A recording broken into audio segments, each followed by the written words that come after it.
리에 있는 거라사 지방에서 만나게 되는 한 사람을 또 이야기하려고 합니다. 대가벌리에서 만나는 거라사 한 사람을 얘기하겠습니다. 마태복음 8장 28절부터 34절까지입니다. 다 같이 읽겠습니다. 또 예수께서 건너편 가다라 지방에 가시매 귀신 들린 자 둘이 무덤 사이에서 나와 예수를 만나니 그들은 몹시 사나워 아무도 그 길로 지나갈 수 없을 지경이다.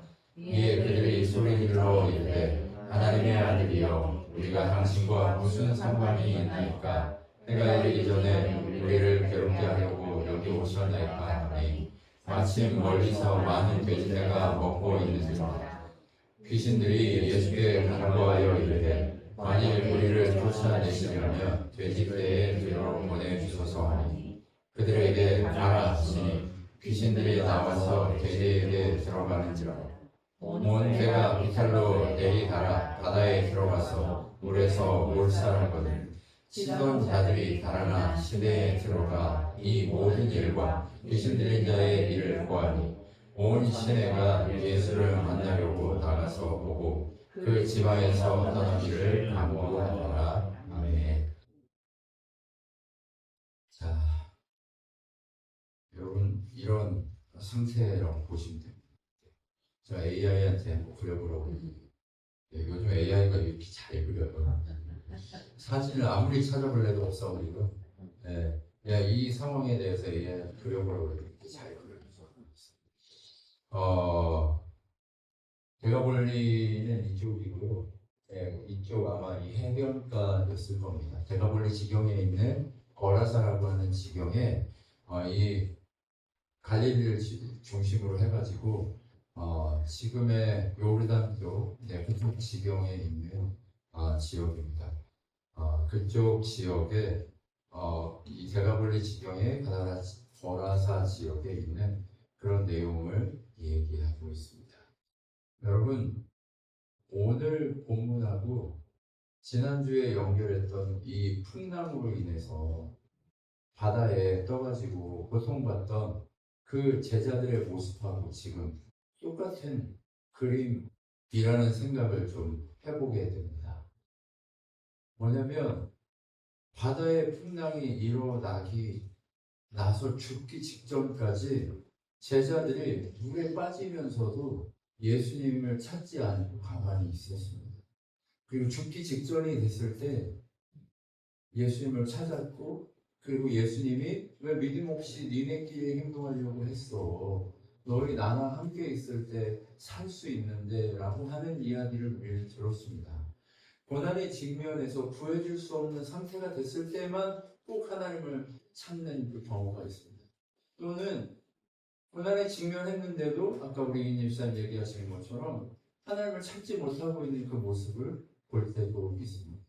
모든 인간은 이렇게 고난의 직면에 있는 것을 우리는 보게 됩니다.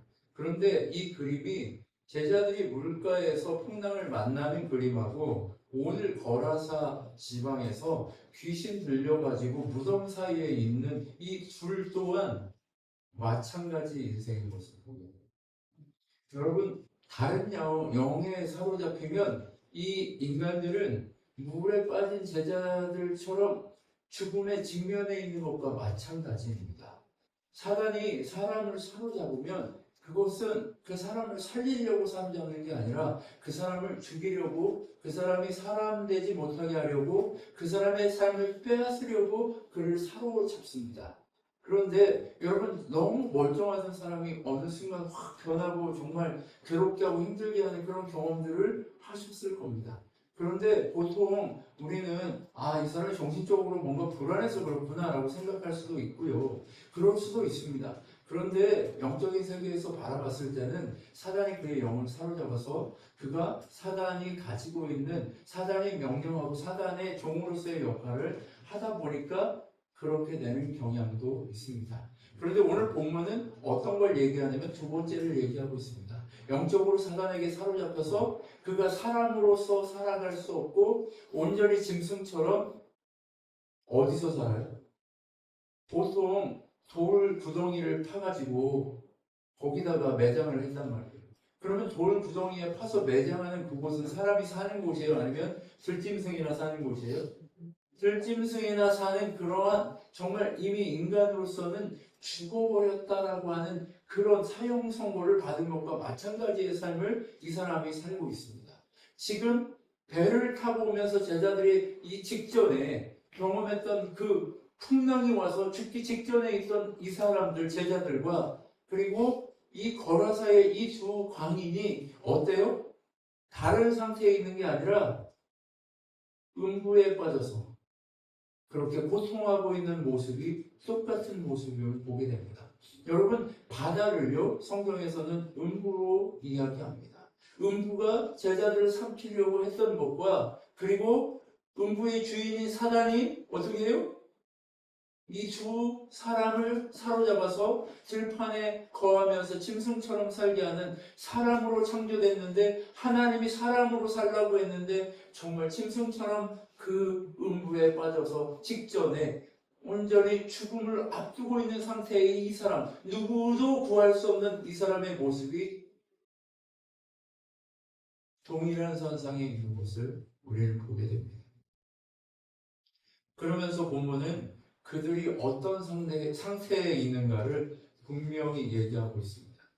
주님이 없으니까 제자들도 물에 빠진 상태에서 그렇게 음부에 빠지려고 하는 그 고통에서 주님을 찾았잖아요. 그런데 이 두 사람은 사단에게 사로잡혀서 부르짖을 힘조차 없는 상태에 있는 겁니다. 여러분, 누군가는요 그래도 주님을 깨우고 부를 수 있는 힘이 있는 거, 이거 얼마나 은혜인지 모릅니다. 여러분 한번 보세요. 우리는요 서로 옆으로 한번 보세요. 어려움 속에서 주님을 부를 수 있는 상태인가요? 네. 주님을 부를 수 있나요? 지금? 네. 지금 주님을 부를 수 있는 상태면 그나마 소망이 있습니다. 그런데 이 대가볼리 광인 둘처럼 주님을 부를 수도 없는 상태. 그 상태에 있는 사람, 그에게 주님이 찾아가고 있는 것을 보게 됩니다. 네. 그들에게 주님이 찾아가서 어떻게 해요? 주님이 가니까 사단이 그 앞에 엎드릴 수밖에 없게 만들어버립니다. 왜요? 사단은 이 세상의 주인이 누구인지 명확하게 알거든요. 하나님의 아들이신 예수 그리스도, 하나님이신 예수 그리스도 그분이 오시니까 주인 앞에 종이 엎드리는 것을 보게 돼요. 여러분, 동일한 선상에 사람은 누구도 지나가지 못하게 만들어요. 여러분, 귀신이 들리니까 누구를 괴롭혀요? 곁에 오는 사람들 누구도 곁을 주지 않고 괴롭힙니다. 여러분, 그렇게 괴롭히고 힘들게 하고 어렵게 하던 그들이 예수님이 지나가니까 예수님 앞에 팍 엎드려 버리는 것을 보게 됩니다. 세상 누구도 지나갈 수 없는 그 길을 예수님이 지나가는데 아무 말 하지 않았는데 지들이 난리 나서 엎드립니다. 우리랑 무슨 상관이 있어서 우리를 괴롭히려고 합니까? 라고 하면서 턱 엎드려 버리는 거죠. 아직 우리 지금 심판이 다 완성되지 않아서 우리 여기 지금 좀 더 놀고 있어도 되는데 왜 벌써 와가지고 우리를 괴롭히냐고 그분을 원망하는. 근데 예수님이 그곳에 간 이유가 뭘까요?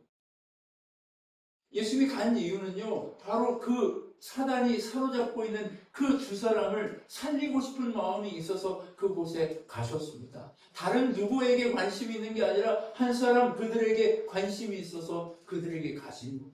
그런데 그들을 살리려고 갔는데 사단은 뭐라고 얘기해요?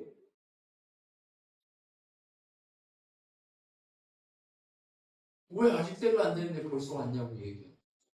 여러분, 그런데 한번 보시면 사단이 아무나 괴롭히지는 않습니다. 누구를 괴롭혀요? 하나님 것에서 뺏으려고 합니다. 우는 사자처럼 지켜보고 있어요. 왜요? 우리를 넘어뜨리려고. 이 광인 둘이 원래부터 광인이었을까요? 아니에요. 하나님을 향한 마음이 식고, 하나님을 향한 그 은혜가 식고, 하나님을 향한 그 생각이 식고, 하나님으로부터 멀어지기 시작하고, 그리고 그들이 하나님의 것이었음에도 불구하고 하나님에게 자신을 드리지 않는 삶을 살아갈 때 그들에게 누가 들어와요? 사단이 들어온 거죠. 성경에 보면 아무한테나 그러지 않습니다. 하나님의 것을 인정하지 않을 때 사단이 들어오는 것이고, 여러분 그랬을 때 그 원망을 하면서 왜 우리랑 상관도 없는데 벌써 와가지고 우리를 괴롭게 하냐고 얘기하는 사단의 이야기가 오늘 우리에게 보여집니다. 그러면서 순종하는 듯이 얘기합니다. 사단은 거짓의 영입니다. 사단은 속입니다. 사단은 거짓의 영이고 더러움의 영입니다. 그렇기 때문에 사단은 늘 속입니다. 그런데 하나님 앞에서도 자기가 하나님을 섬기는 것처럼 속이면서 들어갑니다. 여러분, 욥을 시험하기 위해서 사단이 하나님 앞에 가서도 얘기합니다. 나는 하나님의 종이로소이다 하고 엎드립니다. 그리고 사단이 하나님 앞에서 얘기합니다. 아우, 제가 진짜 종이에요. 저 욥 봐요. 하나님 많이 줬으니까 저렇게 순종하는 거지. 저처럼 많이 안 줘도 이렇게 주님께 와가지고 소식을 전하고 있는 그 사람은 그 존재는 저밖에 없어요 라고 얘기하는 그 사단의 그 거짓됨을 우리는 확인할 수 있습니다. 예수님 앞에 온 사단도 예수님에게 자신들이 어떻다는 거예요? 제가 충직한 종입니다. 당신의 말대로 하겠습니다. 그런데 당신이 이 사람들 자유롭게 해주려고 오셨죠? 자유롭게 해주려고 오셨다면 저는 이제 이들을 놓고 자유롭게 하고 어디로 가요? 돼지떼에게 가겠습니다. 라고 얘기합니다. 여러분, 돼지떼에게 가겠다는 얘기가 뭘까요? 사단의 계략이 그 속에 담겨 있습니다. 사단은요, 오늘 이 돼지떼에게 들어가겠다고 하는 여기에는 두 가지 의미가 담겨 있을 수 있습니다. 첫째는요, 자기가 부정한 존재라는 것을 온전히 드러냅니다. 여러분, 돼지는요, 부정한 짐승 중에 하나입니다. 여러분, 이스라엘의 이 구약에 보면 이 소처럼 이렇게 쪽이 있는데 갈라지지 않고 돼지는 어떻게 돼 있어요? 발이 이렇게 하나로 돼 있잖아요. 네, 이렇게 굽이 있는 이런 것들 있는데 갈라지지 않은 것들은 뭐예요? 부정해서 먹지 말라고. 그래서 돼지는 부정한 동물의 대표 동물입니다. 네, 구약에 부정하다고 얘기한 동물 중에 하나입니다. 더럽고 냄새나는 것이라고 할 수 있습니다. 유대인들이 볼 때는 돼지는 그렇습니다. 그래서 예수님 당시에 이 유대인들은 돼지를 먹지 않았습니다. 그리고 그 외의 사람들은 돼지를 먹었어요. 물론 지금은 모슬렘이라서 돼지를 안 먹습니다. 네, 돼지 부정하기 때문에 안 먹는 거예요. 네, 그런 이유 때문에 그렇습니다. 네, 그런데 정말 중요한 건 뭐예요? 돼지떼에 넣어주세요 라고 하는 이 이야기에는 어떤 의미가 있냐면 사단 나 정체가 돼지처럼 부정한 놈입니다 라고 하는 것을 얘기해 줍니다. 두 번째 계략이 있는데 그것은 어떤 의미냐면 예수님을 그 지역에서 떠나게 만들려는 계략이 여기에 담겨 있습니다. 무슨 얘기예요? 돼지떼에게 들어가면 이 돼지떼가 분명히 어떻게 해요? 바닷속에 빠지게 자기들이 할 거기 때문에 그 돼지가 다 죽으면 손해가 나기 때문에 사람들은 어떻게 해요? 예수님을 쫓아내려고 지방에 들어가서 예수가 다 죽였다고. 왜요? 돼지 자기들이 쳤는데 치던 사람들이 갑자기 어떻게 해요? 돼지가 몰 사람 누가 책임져야 돼요? 치던 사람들이 책임져야 되니까 이 책임 안 지려고 누구에게라도 해야 되는데 저 멀리서 예수가 그 일을 하고 있는 걸 보고 있다가 얘기를 한 거죠. 그럼 사람들이 예수님 오는 거를 좋아할까요? 아니면 싫어할까요? 싫어할 수밖에 없습니다. 예수님을 모셔드리기 원하지 않습니다. 왜요? 예수님이 오면 자기들이 먹고 살아야 될 모든 식량이 하루아침에 수백 마리가 죽었다고 생각해 보세요. 한번 계산을 해볼까요? 돼지 한 마리에 얼마 정도 할까요? 요즘? 한 200만 원 하는가요? 돼지 큰 거. 한 200만 원 한다고 생각해 보십시오. 그러면 한 300마리가 죽으면 얼마가 지금 수장된 거예요? 200만 원짜리 300. 계산이 안 되네요. 6억? 네. 6억이 하루 만에 6억이 폭 들어갔어요. 네. 이인희 집사님 하루 만에 예수님 모셨더니 재산 6억이 바닷속에 빠졌어요. 기쁘시겠어요? 아니면 어떻게? 예수님 잘하셨어요. 부정한 것을 내몰아 두셨군요. 네, 제가 예수님을 저희 집에 모셔드려서 제가 맛있는 식사 대접해드릴게요. 그럴 수 있어요? 지금 그런 상태인 거예요. 이 사람들이 예수님을 안 모셔드리는 이유가 분명히 있는 거예요. 왜요? 예수님을 모시면 인생의 손해가 이렇게 나는 것을 이 사람들이 보아서 알고 있는 거예요. 얼마나 답답하겠어요. 갑자기 재산이 내가 6억이 있는데 6억이 하루아침에 푹 가버렸어요. 그럼 어때요? 저기 멱살을 안 잡은 게 다행이에요. 근데 지금 얘들도 멱살을 잡을 수가 없는 게 예수님 그랬다는 증거가 없잖아요. 그냥 이 돼지를 치던 사람들의 얘기로 미루어 짐작해서 그렇게 한 거잖아요. 이 귀신 들린 두 사람이 살아나서 온전히 사람다워진 거에는 관심이 없는 거예요. 그냥 내가 손해를 받고 저 인간 때문에 손해를 본 것 같은 추정이 있기 때문에 저 인간을 내가 모실 수 없어라고 얘기하는 뿐이에요. 여러분, 사단이 지금 계획한 것은 바로 이 지점입니다. 여러분, 사람은요, 누구나 손해를 보기 시작하면 의심하기 시작합니다.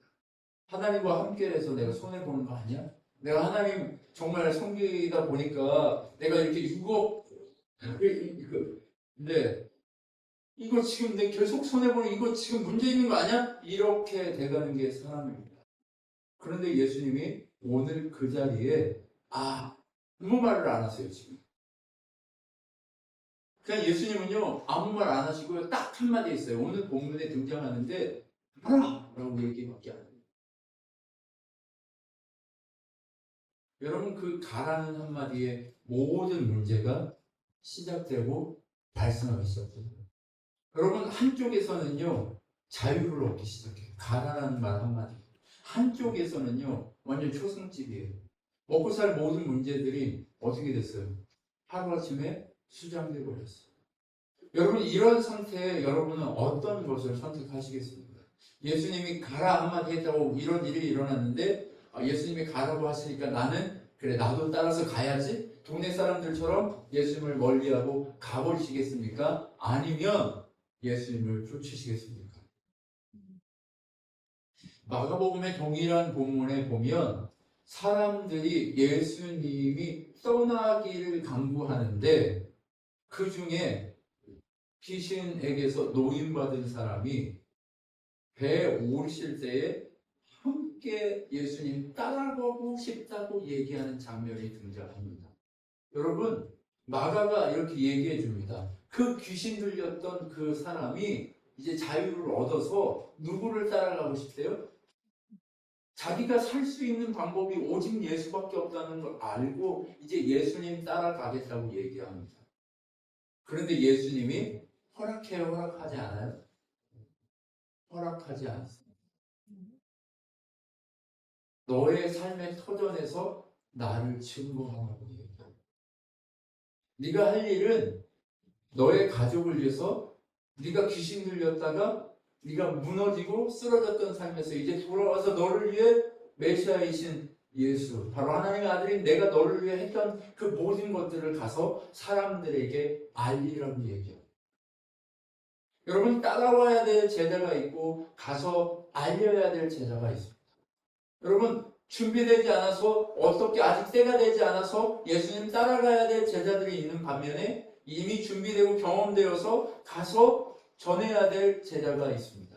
예수님은요, 이 한 사람, 바로 이 한 사람이 온전히 회복돼서 이 한 사람의 얘기를 통해 다른 사람이 회복되는 역사, 바로 제자들이 물에 빠져 죽기 전에 예수님이 건져주는 그 모습과 바로 귀신에게 붙들려서 웅비에 빠져서 고통하고 있는 이 한 사람을 누구도 가족들이 데려가려고 안 했겠어요? 모두 와서 데려가려고 했지만 누구도 손대지 못했던 그 한 사람이 온전히 바뀌어서 집에 돌아가서 내가 이런 사람이었는데 예수님이 오셔서 나를 이렇게 만들어 주셨다고 했을 때 어떤 일이 일어나요?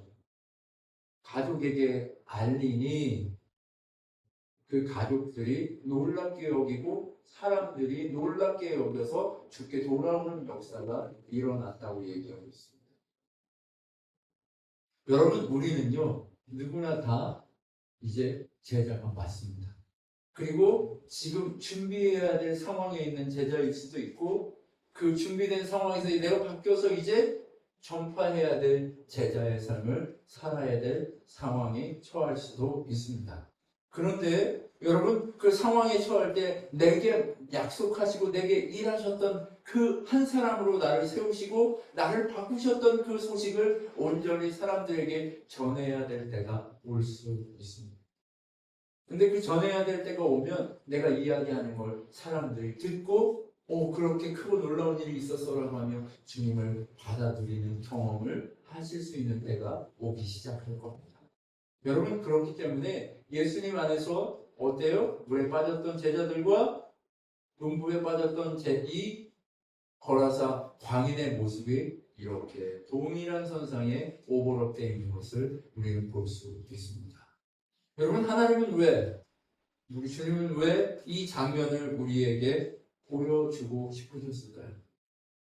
오늘 이 장면을 통해서 예수님이 보여주는 건요, 예수님이 오신 건 예수님을 통해서 한 사람을 구하셔서 한 사람을 통해 큰 일을 하시려고 계속해서 이야기하고 있습니다. 예수님이 거라사 지방에 가서 수많은 사람들이 있었지만 이 한 사람에게만 하나님이 은혜를 미치고, 그리고 이 한 사람을 통해 예수님의 역사와 이름이 흘러가게 하신 이유가 뭘까요? 하나님의 역사는 언제나 한 사람을 통해서 바뀌기 때문에 그렇습니다. 여러분, 제가 어제 자원봉사를 하러 하루 종일 갔다 왔어요. 그런데 그 장소에 가니까 한 아줌마가 바뀌어서 그 한 아줌마가 그 축제 모든 것을 기획하고 움직이는 것을 봤어요. 애를 낳고 산 우울증에 빠져서 힘들어하던 한 분이 리본을 만들기 시작했어요. 리본을 만들었는데 누가 돈을 줬는데 우울하다고 하니까 리본을 만들어봐 해가지고 리본을 만들었는데 사람들이 너무 좋아했대요. 그래서 누군가 옆에 와가지고 나도 힘든데 같이 만들어도 돼요? 해가지고 리본을 같이 만들었던 거예요. 두 사람이 되고 세 사람이 되고 하다가 그 동네 전체 아줌마들하고 같이 노는 일들을 하기 시작했고, 그 아줌마 한 사람 때문에 어제 3,000명 이렇게 모여가지고 같이 축제를 하는 그 모든 것을 충분하는 사람이 되겠거든요. 여러분, 한 사람, 그 한 사람이 하나님 앞에서 바뀌니까 우울했던 엄마들 모두가 다 나도 우울했는데 너도 우울했어라고 위로를 얻으면서 그 일들이 이루어지는 것을 보았습니다. 그것처럼 하나님은요, 우리를 잃어버린 한 사람이라고 얘기하고 있는 줄 믿습니다. 어떤 한 사람이요? 잃어버린 한 사람. 바로 100개 중에 한 마리, 이 100마리 중에 한 마리 잃어버린 그 어린 양과 같은 모습이 바로 우리의 모습이라고 얘기합니다. 또 10개 중에 잃어버린 하나의 드라크마, 동전이 바로 우리라고 말씀하십니다. 여러분, 잃어버린 자들이 주님 앞에 돌아오는 것에 예수님은 관심이 있습니다. 예수님이 거라사 광인을 만난 건 귀신을 쫓아낸 그 모습을 우리에게 보여주려고 이 일을 하신 게 아닙니다. 예수님이 찾고 있는 건 그렇게 힘들고 누구도 관심 없고 누구도 관련 없고 그 누구와가도 함께 하고자 하지 않는, 그 누구도 찾아와서 위로하려고 하지 않는 그 한 사람을 통해, 그 사람이 바뀌었을 때 그 사람을 통해 세상에 예수님의 빛이 흘러가기를 원하셔서 예수님이 이 작업을 하고 있는 것을 보게 됩니다. 예수님은 그렇게 잃은 자를 찾고 계십니다. 여러분, 우리가 이제 음부에 빠져서 건짐을 받은 그 한 사람인 줄 믿습니다.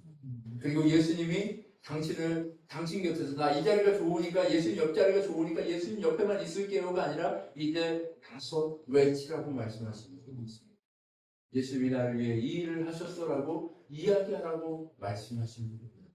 그래서 그렇게 이야기하라고 말씀하시는 하나님 앞에 잃은 자로서 내가 찾았던 것처럼 내 옆에 또 동일하게 잃어버린 자의 영혼을 찾기를 원하셔서 하나님은 오늘 이 작업을 하고 계신 줄 믿습니다. 여러분, 거라사 광인 이야기가 우리에게 하고 싶은 것은 바로 이 지점입니다. 예수님이 우리에게 말씀하십니다. 이 세상에 심판이 이르렀으니 세상 임금이 쫓겨나리라 라고 얘기합니다. 여러분, 우리는요, 하나님의 것이었는데 잃어버린 자들이었습니다. 우리 모두는 바로 잃어버린 자였고, 잃어버린 자를 하나님이 찾으셔서 어때요? 세상 임금인 그 사단으로부터 우리를 찾아서 하나님의 것으로 보물로서의 역할을 할 수 있는 보물창고에 우리를 다시 들어 넣어 주셨습니다. 여러분, 우리에게 향하신 하나님의 마음, 바로 그 한 사람을 찾아서 당신의 보물창고에 넣어서 하나님 나라의 존재로서 거할 수 있게 하시기 위해서 하나님은 이 작업을 오늘도 하고 계십니다. 그런데 그 보물창고에 드리는데 한 사람을 세워서 그 한 사람을 통해 더 많은 열매를 맺고자 하는 게 하나님의 방법입니다. 하나님의 씨앗이 땅에 떨어져서 온전히 그것이 썩고 온전히 하나님의 은혜 가운데 다시 자라서 열매를 맺을 때 그 하나님의 미랄이 수없이 많은 열매를 맺는 것처럼 하나님이 우리에게 바라고 기대하시는 것은 믿음을 가지고 제자들이 죽기 직전에라도 예수님을 찾고 그렇게 경험했고, 또 어떤 자는 정말 부를 수도 없지만 하나님의 것이 없기에 찾으려고 찾아오셔서 찾은 열매의 모습이 그대로 심겨져서 더 많은 열매를 맺기를 원하시는 그 모습을 가지고 있다는 생각을 가지고 우리가 주변을 돌아볼 필요가 있습니다. 하나님이 우리에게 원하시는 것은 다른 것이 아닙니다. 하나님이 기대하시는 것은 어떤 거대한 역사가 일어나는 것이 아니라 우리가 우리의 삶의 한 사람으로서 그 한 사람의 역할을 하는 것이 중요하다고 얘기하고 싶은 것입니다. 하나님이 기대하시는 것은 바로 이 지점입니다. 성경이 우리에게 계속해서 이야기하고 있는 것은 바로 이 지점입니다. 여러분, 에베소서 2장 1절로 5절 말씀을 보면 이렇게 되어 있습니다. 그는 허물과 죄로 죽었던 너희를 살리셨도다. 여러분, 우리 존재가 이미 걸어서 거인과 같이 허물과 죄로 죽어있던 존재라고 얘기하고 계십니다. 우리는 죽어있던 존재들입니다. 다른 곳으로 죽은 게 아니라 거로사 지방의 그 광인들처럼 우리의 허물과 우리의 죄로 죽어있었던 자들입니다. 그런데 우리를 그렇게 살리신 분이 바로 오늘 광인, 그들에게 찾아가셨던 예수님이 우리에게도 동일하게 찾아오셨습니다. 그래서 행하여 세상 풍조를 따르고 공중의 권세 잡은 자를 따랐던 우리의 삶이 이제는 달라지게 만들려고 예수님이 일을 이루고 계시다고 얘기합니다. 여러분, 우리의 삶에 힘들고 고통스럽고 어렵고 춥고 덥고 외롭고 힘들고 하는 모든 것들이 찾아오는 이유는 뭐냐? 우리가 따랐던 그 모든 것을 다 이제 내려놓고 아버지의 나라로 들어가서 아버지가 원하시는 것을 행하는 자의 삶을 살라고 우리를 부르신 줄 믿습니다. 여러분, 전에 우리 모두는 다 육체의 욕심을 따라 육체가 원하는 대로 살았던 사람이라고 본문을 얘기합니다. 본질상 진노의 자녀였다고 에베소서에서 바울을 통해 얘기하시는 것을 봅니다. 긍휼이 풍성하신 하나님이 우리를 사랑하신 그 큰 사랑을 인하여 허물과 죄로 죽었던 우리를 예수님과 함께 살렸다라고. 예수님은요, 오늘 에베소서 2장이 얘기한 것처럼 거라사 광인에게 뭐라 한마디 하지 않으십니다. 가라 한마디 하고 그를 그냥 있는 그대로 받아주시고 그를 집으로 돌려보내시면서 열매 맺게 하시는 거예요. 여러분, 우리를 예수님이 부르셔서 넌 왜 이게 잘못됐어? 넌 왜 이게 문제야? 넌 왜 이게 이렇게 얘기하지 않으시죠? 예수님이 오늘 우리에게 하시고자 하는 얘기는 다른 것이 아니라 그래, 너는 내 것이야. 내가 잃어버렸던 한 사람이야 라고 하는 그것만을 얘기하실 뿐입니다. 우리 인간들은 모두가 다 똑같습니다. 누구는 거룩하고 누구는 참되고 누구는 의롭고 그렇지 않습니다. 우리 모두는 동일하게 죄인이었습니다. 오늘도 죄인이었고 내일도 죄인일 것입니다. 그런데 예수의 보혈 우리를 덮어서 의인 되게 하신 것뿐이지 우리는 죄인입니다. 여러분, 죄인됨과 의인됨의 이 교차하는 은혜를 우리가 분명하게 이해하실 수 있었으면 좋겠습니다. 하나님이 여러분을 그 선상에 세우셔서 나는 예수 아니면 살 수 없다라고 하는 이 고백이 여러분의 삶에서 울려 퍼지기를 소망하시는 줄 믿습니다. 온전히 제자들이 물에 빠져서 죽기 직전에 건진받은 그 얘기를 예수님 가신 이후에 어디서든 했을까요? 안 했을까요? 지금 마태복음부터 시작해서 복음서에 나오는 이 요한복음까지 나오는 예수의 얘기들은 다 제자들이 여기저기서 경험한 얘기들을 다 한 것을 각자가 자기의 관점에 따라 모아서 기록한 내용들입니다. 계속해서 그 얘기를 했을 거란 말이에요. 우리는 물에 빠져 죽은 자들이었다. 거라사 광인이 더럽고 추악하고 냄새나게 그 무덤 사이에 살았던 짐승 같은 그 부정함의 모습이 바로 우리들의 모습이었다. 그런데 예수님을 만나니까 우리가 이렇게 살아서 너희에게 복음의 열매를 전달하고 있는 그 모습이 우리의 모습이고 너희의 모습이어야 한다라고 계속해서 가르쳤습니다. 여러분, 우리가 그렇게 가르치시고 우리를 이끌고 계시는 하나님 앞에 우리는 계속해서 그렇게 우리 스스로를 처복종시키는 역할을 해야 될 줄 믿습니다. 왜요? 우리가 부름받은 그 한 사람이기 때문에 그렇습니다. 우리가 부름받은 그 한 사람으로서 은혜를 경험하고 그렇게 하나님의 능력을 보여주는 한 사람이 될 수 있게 됐습니다. 예수님이 오늘 우리에게 이 예배 받으시려고 오시는 이유도 무엇 때문입니까? 우리가 한 사람으로 그렇게 살아갈 수 있도록 소망하셔서 그렇습니다. 여러분, 이제 토요일 되면 14쌍 정도의 장애인 가족들과 저희 멤버들, 그래서 한 20명, 이렇게 한 4, 50명 가까운 사람들이 모여서 또 일을 할 겁니다. 그런데 그 시간 동안 저희가 하려고 하는 것은 뭔가 우리가 주려고 하는 것이 아니라 우리가 하나님의 마음을 배우고자 합니다. 여러분, 기도해 주십시오. 그리고 여러분, 그들이 정말 그곳에서 바뀌어지기를 소원합니다. 그리고 우리가 그곳에서 바뀌어지기를 소원합니다. 그리고 여러분이 삶의 터전에서 그렇게 동일하게 바뀌어지기를 소원합니다. 여러분, 따라올 것이 아니라 너의 집에 가서 외치라고 얘기하는 거죠. 우리가 처해 있는 처소마다 예수의 복음이 흘러갈 수 있는 능력의 삶을 살아갈 수 있기 위해 몸부림칠 수 있었으면 좋겠습니다. 나는 왜 안 돼요가 아니라 우리가 가서 외치는 곳곳마다 그 열매들이 맺혀지게 될 줄 믿습니다. 나의 능하심, 나의 권능, 나의 부함이 아니라 나의 부족함과 나의 연약함이 예수 그리스도 그분의 능력으로 사용되어서 그것이 변화될 줄 믿습니다. 그러한 변화가 일어날 때 여러분의 인생이 달라질 줄 믿습니다. 여러분, 우리가 처해 있는 처소마다 하나님의 복음이 그렇게 흘러갈 수 있기를 소망합니다. 기도하겠습니다. 하나님 아버지, 감사합니다. 늘 새롭게 하시고 역사하셔서 우리를 늘 하나님의 자녀로 불러주시고 우리를 늘 하나님의 소망하심이라 불러주신 하나님, 온전히 한 사람으로 부르심도 감사한데 우리를 한 사람이라고만 하지 않으시고 소망이라고 얘기하셔서 감사합니다. 그 소망된 우리가 늘 예수님의 복음 앞에서 온전히 썩어지는 하나의 미랄이 될 수 있게 하시고 하나님의 능력이 될 수 있도록 역사하여 주시옵소서.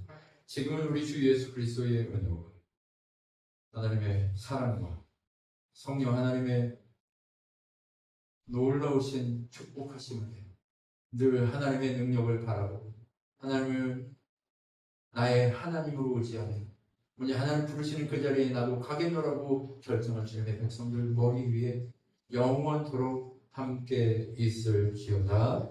아멘.